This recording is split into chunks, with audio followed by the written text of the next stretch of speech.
Querying is literally brutal. I think anyone who has been through the process knows that. And I have been through the trenches 3 times with 3 different projects, and I was only successful in getting an agent on my 3rd attempt. And throughout all of those attempts, the first being in 2018, which is crazy to say was 8 entire years ago, I have learned a few things, and I figured I would share my top 10 querying tips so that if you are going through something similar in the trenches, or if you are planning on starting to query your manuscript, you have a little bit of a leg up and some veteran advice, if you will. My first tip has to do with Query Tracker, and if you have queried at all or you know anything about the process, you will know that Query Tracker Premium is only $25 a year, and it's something that people highly recommend because it gives you an access to a lot of data that you wouldn't otherwise have. And the first 2 times that I queried, I actually did not buy Query Tracker Premium because I didn't want to spend the money. The first time I was a college student, you know, budget was tight. And this was the only time, this 3rd time, that I did actually pay for Query Tracker Premium. And I'll let you in on a little secret, it's not necessarily worth it. The amount of data that you get is very, very interesting, but it also is just bad for your mental health. I mean, the amount of time that I spent just obsessing over data that in the end really doesn't tell you anything, because you have absolutely no idea why an agent might not be looking at your book and might be looking at someone else's query. I especially learned this once I started nudging agents after I got my offer of rep, because the people looking at the timeline can't see that I nudged because of an offer of rep. All they see is that, wait, why did this person all the way down the line suddenly get a request or a rejection? Why did they get a reply and I didn't? Reading the tea leaves is just not worth it. You're just going to stress yourself out. You have no idea how an agent's mind works. They all have a completely different process. It's so much better to just not even have the temptation and just use Query Tracker as a normal submission platform and try not to worry about anything more in depth than that.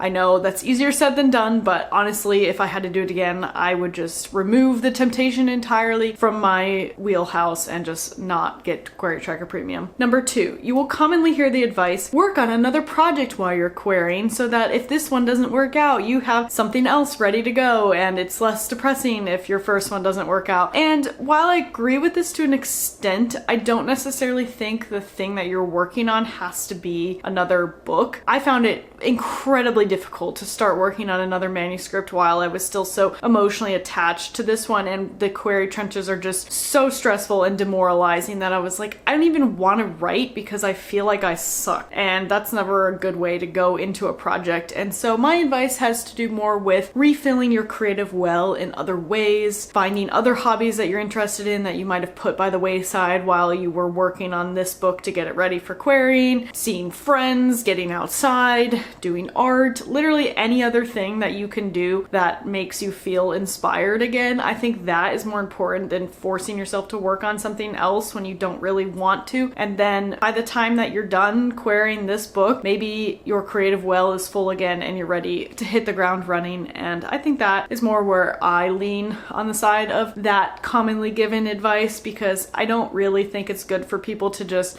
wear themselves into the ground constantly to put out new projects if they don't actually want to. Number 3 is to find an online community who's going through the same thing, because your friends and family will not understand. Obviously, if you have good friends and family, they will empathize, they'll sympathize, they'll try their best to understand what querying is like, but no matter how many times I've explained the entire process to my friends and family, they just don't really get it. And the only reason why querying this time around was like even slightly tolerable was because of my critique partner and other online writing friends. Just having people in your circle who are going through the same things where you can share successes and failures with them and turn them into something humorous. Like the amount of rejections that my critique partner and I would just laugh at or like find some sort of inside joke to turn someone's mood around. It just helps so incredibly much, and I think I would have been even deeper in the mental doghouse if I had not had people to relate to. Number 4 is to not pay for query critiques until you've exhausted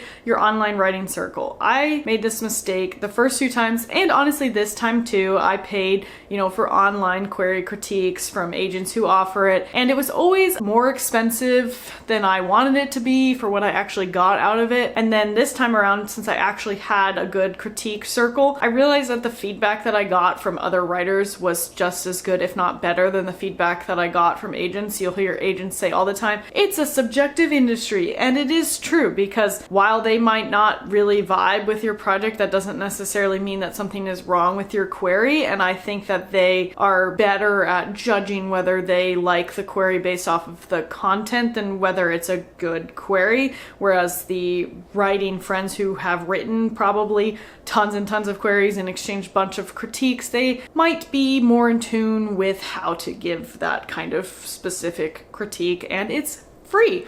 So that is definitely so important. Number 5, obviously your query letter is very important, but your first pages are 15 times more important. So whatever time you're spending on your query letter, reduce it maybe by half and spend more of that time on the first pages, because I realized this only really after I got an agent and I started seeing way more videos of people sharing their query letters. Tons of people get like 20, 30 requests with query letters that in hindsight are probably kind of like, but they have a really good pitch. So they have a really, really, really strong 1 to 2 sentence pitch that gets the agents interested enough to read pages, and then the rest of the query letter is kind of just formulaic, and that's fine. Like the query letter is just supposed to get them interested enough to want to read the pages, but the pages are what is going to cause them to request or reject. And that like first 5 to 10 pages, so important to get right. In my case, I felt like I had revised my first pages a little bit throughout, like obviously the drafting process. Between 3, 4, 5 drafts, I had gotten kind of a handle on what had changed and what should change. But then after that, I didn't really like specifically edit my first 3 chapters with critique groups. I always only had people look at like the whole book, and so if I had to do it again, I would probably specifically try to find more than just like one person to only look at my first 3 chapters and do like a bunch of revising to them, because I didn't really do that and I feel like I should have. Number 6 has to do with online social media pitch events, and that is to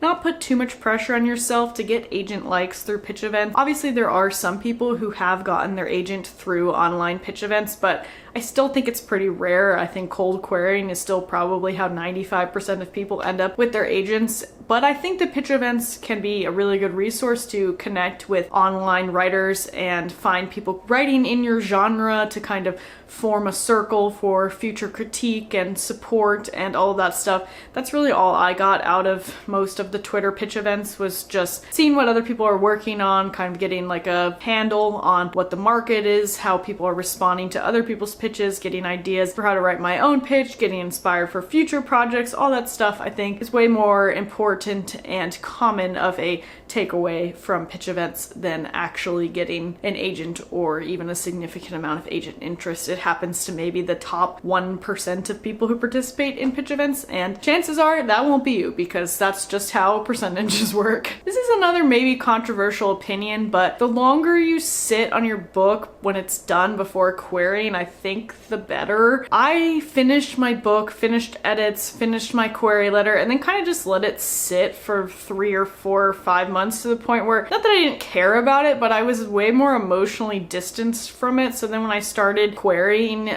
again, it was easier to kind of manage expectations and manage stress, because I wasn't quite so like hyper fixated on the book and the characters, if that makes sense. It's kind of hard to explain, but I think, they say get away from your book and let it sit before you do more edits. And I feel like obviously yes, but that's kind of true for before you start querying too. That emotional distance is really helpful going into the process, because it will stress you out so much, and if you're not like quite so deep in it, it's easier to disconnect and view querying as more of like a business process and less of a, hey, here's like my entire soul being passed around and rejected. Number 8, and I don't think that this is as controversial as it would have been a few years ago, but don't waste your time on personalization. There are only 2 reasons you should ever personalize a query to an agent, and one of those is if you like met them at a conference, or you got a referral, or they liked your tweet on a pitch event, anything very specific like that. Or occasionally if something in their manuscript wish list is literally so specific to your book that you like feel like you absolutely have to call it out. But otherwise it's kind of just a waste of your time, and it just takes up unnecessary words in your query letter because they wrote their manuscript wish list. They know what they're looking for. So if you're like,